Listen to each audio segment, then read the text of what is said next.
Assalamualaikum warahmatullahi wabarakatuh. Perkenalkan, nama saya Ahmad Raffi Arifandi, biasa dipanggil Raffi, NIM 19140014. Saya dari jurusan PGMI UIN Maulana Malik Ibrahim Malang. Baik, di sini saya akan menjelaskan tentang apresiasi prosa anak dengan pendekatan sosio-psikologis. Pendekatan sosio-psikologis. Pendekatan sosio-psikologis adalah suatu pendekatan yang berusaha memahami latar belakang kehidupan sosial budaya, kehidupan masyarakat, maupun tanggapan kejiwaan atau sikap pengarang terhadap lingkungan kehidupannya ataupun zamannya pada saat cipta sastra itu diwujudkan. Dalam pelaksanaannya, pendekatan ini memang sering tumpang tindih dengan pendekatan historis. Akan tetapi, selama masalah yang akan dibahas untuk setiap pendekatan itu dibatasi dengan jelas, maka ketumpang tindihan itu pasti dapat dihindari. Unsur sosiopsikologi sastra ada 3. Yang pertama, hubungan antara kehidupan sosial masyarakat dengan gagasan dalam suatu puisi adalah terjalin adanya hubungan timbal balik. Yang kedua, unsur kehidupan sosial masyarakat dalam puisi adalah kehidupan sosial masyarakat, baik itu secara individu maupun kelompok, dapat menjadi bahan penciptaan suatu puisi. Yang ketiga, sikap penyair terhadap corak kehidupan sosial masyarakatnya dapat berupa sikap keikhlasan, masa bodoh, tidak setuju, serta berbagai macam sikap lainnya sesuai dengan kompleksitas pikiran penyair itu sendiri. Baik, selanjutnya yaitu penerapan atau pendekatan pembelajaran apresiasi prosa sosio-psikologis dalam cerpen Warung Penajem, cerpen Ahmad Tohari. Untuk cerpennya bisa dilihat di makalah. Selanjutnya, mengulas tentang pengarang,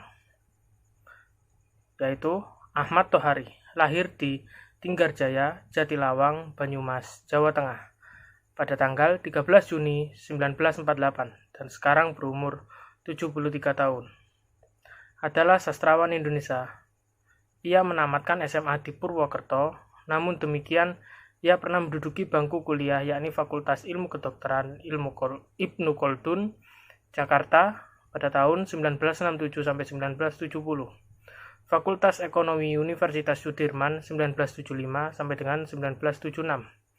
Ia pernah bekerja di majalah terbitan BNI 46, Keluarga dan Amanah. Mengikuti International Writing Program di Iowa City, Amerika Serikat pada tahun 1990 dan menerima hadiah sastra ASEAN pada tahun 1995. Yang selanjutnya yaitu tokoh. Tokoh adalah para pelaku yang ada dalam cerita. Dalam cerita ada tokoh utama, ada tokoh pembantu.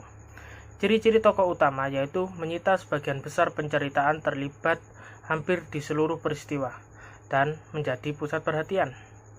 Tokoh pembantu yaitu terbentuknya suatu cerita tanpa tokoh pembantu, suatu cerita tidak akan tercipta.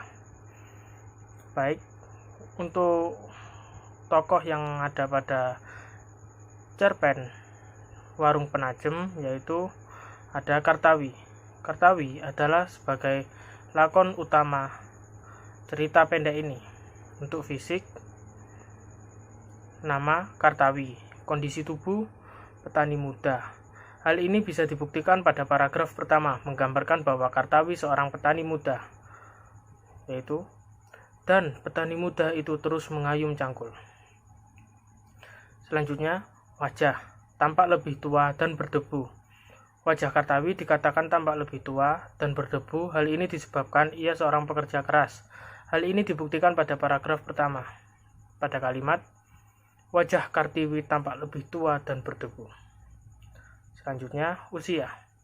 Usia Kartiwi tidak dicantumkan dalam cerpen Warung Penajem, cuman mencantumkan bahwa Kartawi seorang petani muda. Yang selanjutnya adalah latar. Istilah latar bukan tidak hanya diartikan sebagai latar geografisnya saja, tetapi faktor-faktor sosial dan historis, waktu dan tempat terjadinya peristiwa dalam plot.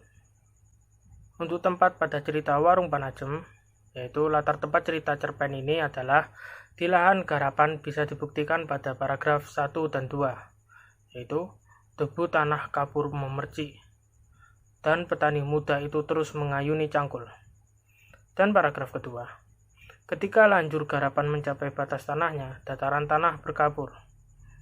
Selanjutnya, yaitu di bawah pohon johar. Bisa dibuktikan pada paragraf keempat dan 9.